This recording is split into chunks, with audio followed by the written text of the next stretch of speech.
Bueno, si no viven debajo de una roca ya se deben de haber enterado que dos bancos aquí en los Estados Unidos se han ido barriguita para abajo.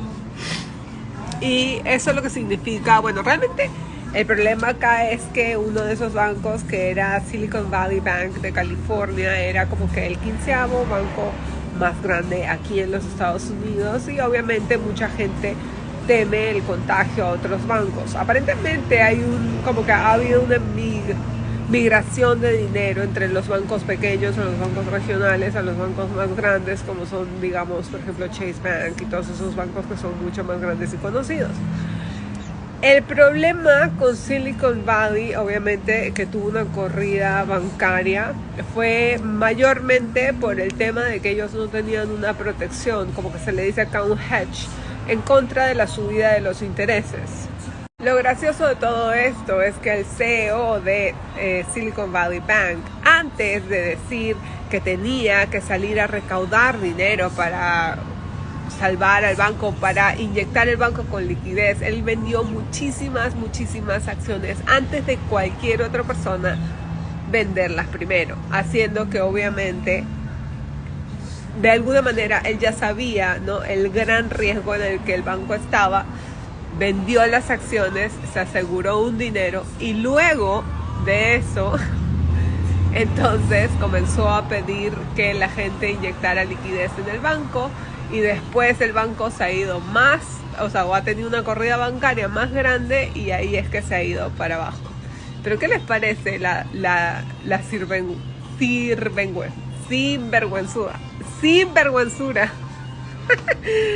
sinvergüenzura?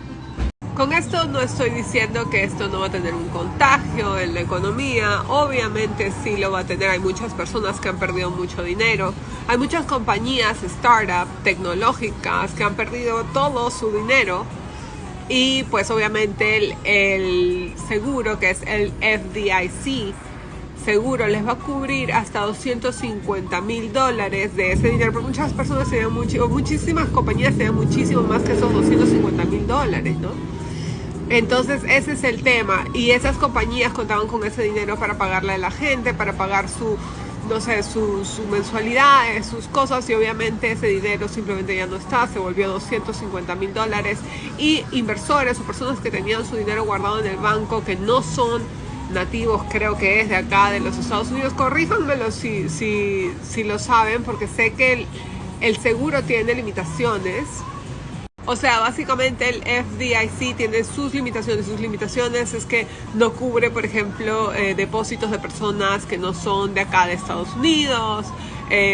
No sé, hay como que bastantes limitaciones, y no todo el mundo va a recibir ni siquiera esos $250,000, solamente los que califiquen para esa aseguranza, ¿no? Entonces, que el hecho de que el banco quebró definitivamente va a afectar a la economía. Muchas personas dicen que no van a afectar acá a otros bancos, que más bien es como que es posiblemente que es el primer síntoma de una crisis de liquidez que estamos viendo, que es lo que los macroeconomistas más fuertes siempre están diciendo, que simplemente la liquidez se está secando en el mundo entero.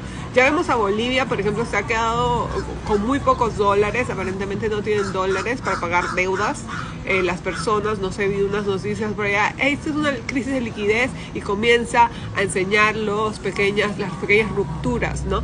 Que esa es la parte peligrosa. Ahora, lo que especulan más que nada los macroeconomistas, he estado escuchando Macro Voices. A mí me encanta Macro Voices. Hay bastantes podcasts que me encantan de macroeconomistas, que son súper así como que son súper macro, ¿no?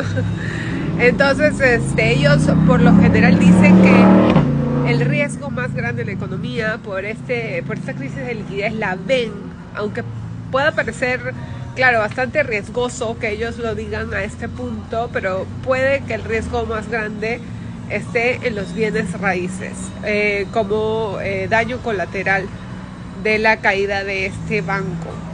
Posiblemente no. Obviamente todos esos macroeconomistas, y cuando dan sus predicciones, simplemente son posibilidades, ¿no? Todo en esta vida son posibilidades, nada es certero. Pero si ellos lo dicen, es por algo. ¿Qué piensas tú? Y si te preguntas por qué este banco ha podido salirse con la suya, con no asegurarse con el hedge o la protección en contra del riesgo de la subida de los intereses. Es porque acá en los Estados Unidos hay digamos, una regla, que es que si los bancos tienen menos de 250 millones o una cosa así, no, es 250, una cantidad de dinero que pueden tener, ¿no? Si tienen menos de eso, si tienen menos de esa cantidad, no necesitan reportar o registrar que tienen ese hedge o esa protección en contra de la subida de los intereses.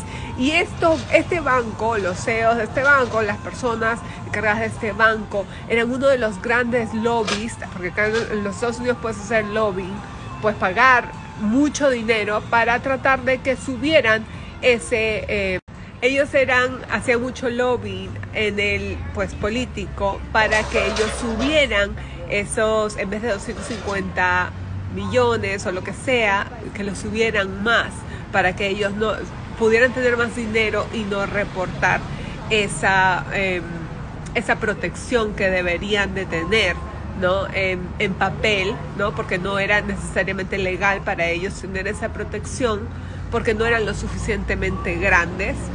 Y básicamente ahí estuvo el gran riesgo del banco, que realmente no se protegieron.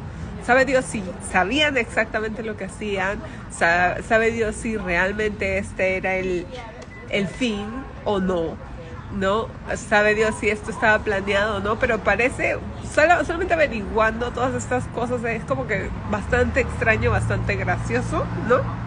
Bueno, si no viven debajo de una roca, ya se deben de haber enterado que 2 bancos aquí en los Estados Unidos se han ido barriguita para abajo.